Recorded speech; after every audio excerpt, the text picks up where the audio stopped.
Cucak hijau saya itu didis terus. Nah, sudah habis bodrek banyak, tapi tetap didis. Ini jawabnya dari mana dulu ini Mas? Dari bodreknya dulu atau dari didisnya dulu ini? Sebenarnya kalau cucak hijau didis itu sebuah masalah yang harus kita pecahkan. Itu langkah pertama kita itu jangan langsung minum bodrek dulu Mas. Gitu. Iya, duduk minum kopi sama temen dulu, coba dikupas bareng.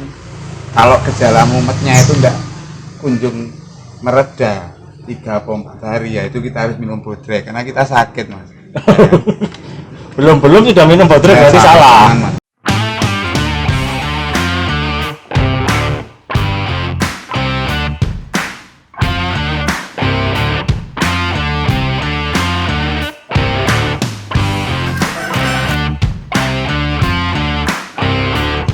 Salam lintas hobi. Salam lintas hobi. Semoga semua makhluk Berbahagia. ini yang kita tunggu-tunggu. Kita ketemu lagi dengan Dokter Aan. Banyak yang tanya di konten-konten yang sebelumnya kedatangan Mas Aan, ditunggu-tunggu di tayangan lintas hobi. Cuman tempo hari masih gondrong ya Mas. Iya. Terus sekarang dipangkas. Kenapa Mas? Masuk sekolah Mas. Masuk sekolah. Sekolah lagi. Harus pangkas. Nanti foto ijazahnya ada di gondrong kan enggak muat itu nanti fotonya. Frame-nya enggak muat Mas. Nah ini dari konten kita yang berapa bulan yang lalu timbul banyak sekali pertanyaan yang DM ke saya seputar permasalahan cucak hijau. Nah, ini banyak yang tanya dan mumet ini. Kenapa burung cucak hijau saya itu didis terus? Nah, sudah habis bodrek banyak, tapi tetap didis. Ini jawabnya dari mana dulu ini Mas? Dari bodreknya dulu atau dari didisnya dulu ini? Sebenarnya kalau cucak hijau didis itu sebuah masalah yang harus kita pecahkan. Itu langkah pertama kita itu jangan langsung minum bodrek dulu Mas. Gitu. Iya, duduk minum kopi sama temen dulu, coba dikupas bareng. Kalau gejala mumetnya itu enggak kunjung mereda 3-4 hari, ya itu kita harus minum bodrek karena kita sakit Mas. belum sudah minum bodrek berarti salah. Mas. Minum kopi dulu. Mantap. Katanya ini ya, lebih untuk relaksasi ya. Untuk relaksasi, suplemen otak. Gitu ya Mas. Ekstra nutrisi untuk otak. Oke Mas An. Kita langsung ke pokok permasalahan. Boleh? Ya. Tentang cucak hijau didis.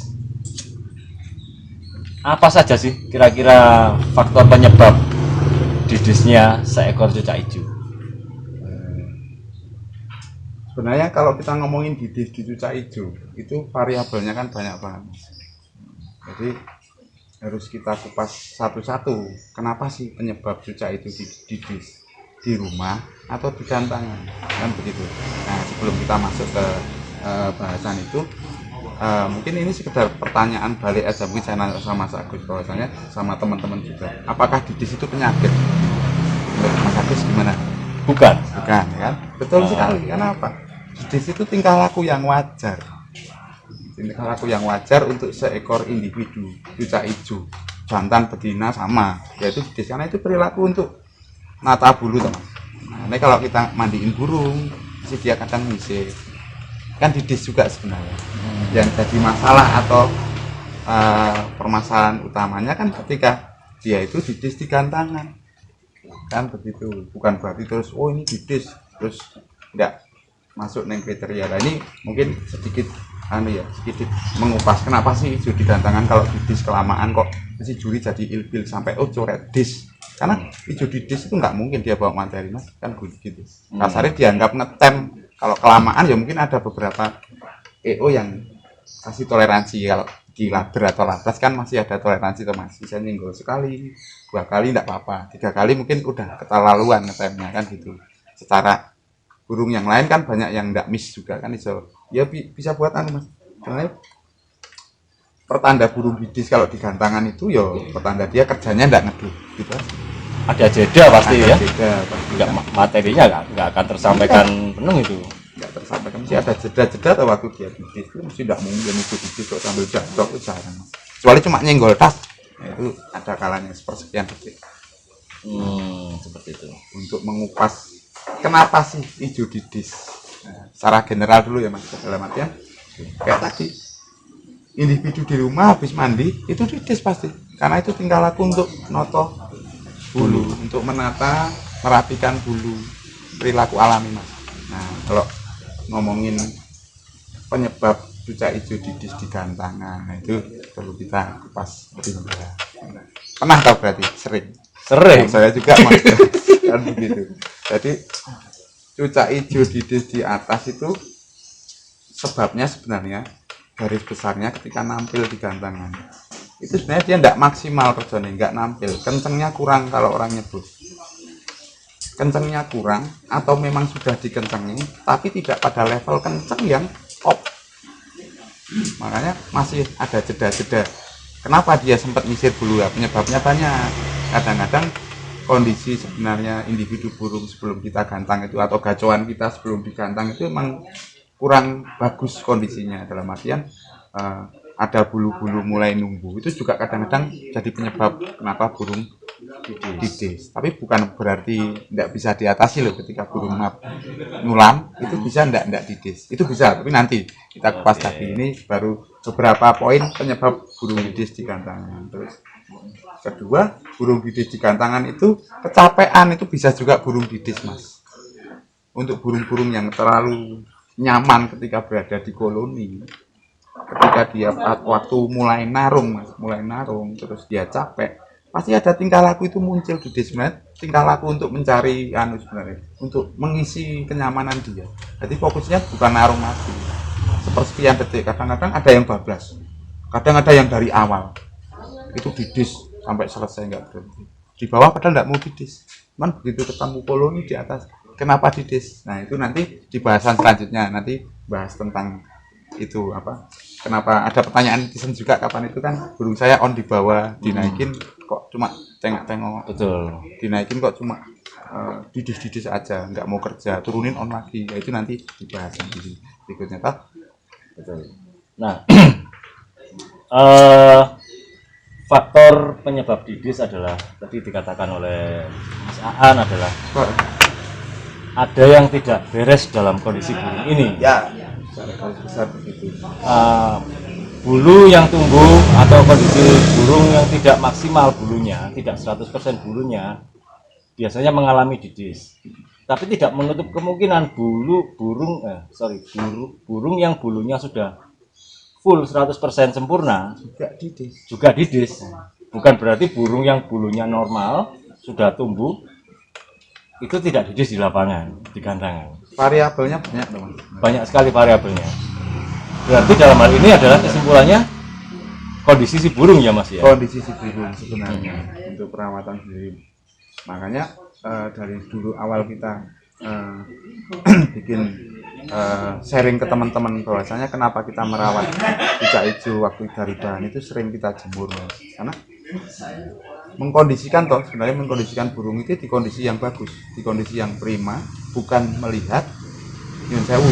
Ada beberapa kawan melihat siap hendaknya gacoan cucak hijau itu dari kondisi bulu yang utuh.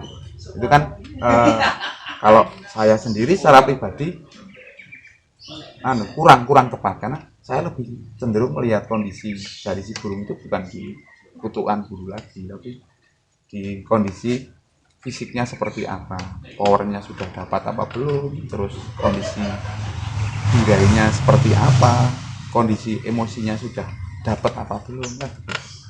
Berarti tetap pedomannya di tiga itu mas. Stamina, emosi dan birahi. Oke. Dengan kondisi fisik yang tidak fit, dipertanyakan staminanya berarti ya mas ya. Ya dipertanyakan. Kalau staminanya tidak bagus, dipertanyakan lagi bagaimana pola latihannya, mungkin seperti itu. Ya. Berarti di breakdown tidak sesederhana. Di saat didis ada yang bilang ini burung didis seperti ini, antisipasinya adalah obat kutu. Nah itu balik lagi review ke beberapa yang sudah kita sampaikan ke teman-teman, bahwasanya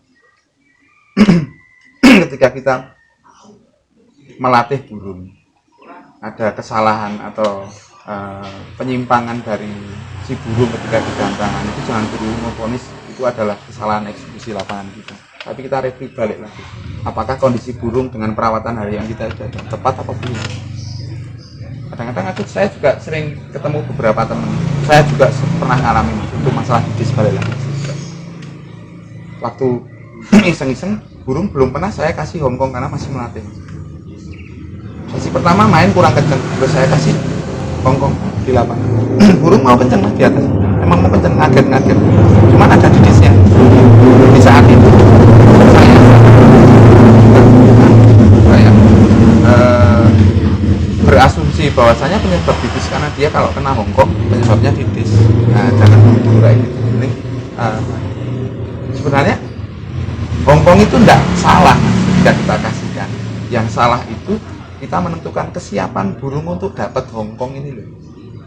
Nah, benar-benar burung itu sebenarnya tidak dalam kondisi bagus, cuma kita paksakan untuk menjadi bagus secara instan di lapangan. Itu kan sebenarnya enggak bagus. Oke. Nah, artinya kembali lagi ke masalah latihannya. Latihan pola perawatan yang kita terapkan. Sebab burung lomba itu kan setahu saya adalah burung terlatih ya, memiliki materi yang bagus, terlatih, jam terbang yang bagus. Sehingga pada saat dalam situasi apapun di rumah dan di lapangan dia sudah terbiasa dan akan bekerja. Proses ini yang tidak gampang sebenarnya. Ya, itu kan butuh waktu. Mas, ada ini enggak sih? Ada cara instan enggak mas? Secara medis misalnya? Kasih obat apa gitu misalnya mas? Kalau saya itu sebenarnya jarang yang menyarankan ketika burung didis tiba-tiba terus dikasih obat ini biar enggak didis. Ya sama kayak tadi mas, jangan buru-buru minum potrek, duduk minum kopi dulu bareng kawan-kawan kan begitu. Ketika kita hijau didis, reviewnya kita seperti apa? Ya didisnya di atas itu didis yang seperti apa? Dari awal didis tidak kerja, tidak bunyi, tidak ada gestur narung, dengan didis ketika dia jamtrok terus tiba-tiba nyisir terus dia kerja lagi, itu sebenarnya sudah beda evaluasi. Ya, kayak poin satu pertama, burung digantangan cuma didis tok misalnya, di bawah padahal on, di rumah on. Kadang-kadang ada teman-teman sempat juga kasih pertanyaan, di rumah on, di kelakap itu udah materinan, cuman di atas kok didis kan gitu.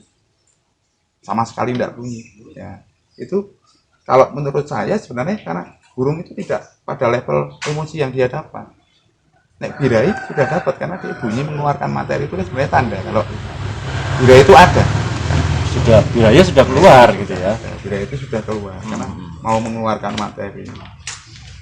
Kalau digantang tiba-tiba kok dia tidak bunyi, yo karena itu mas, dia tidak punya emosi.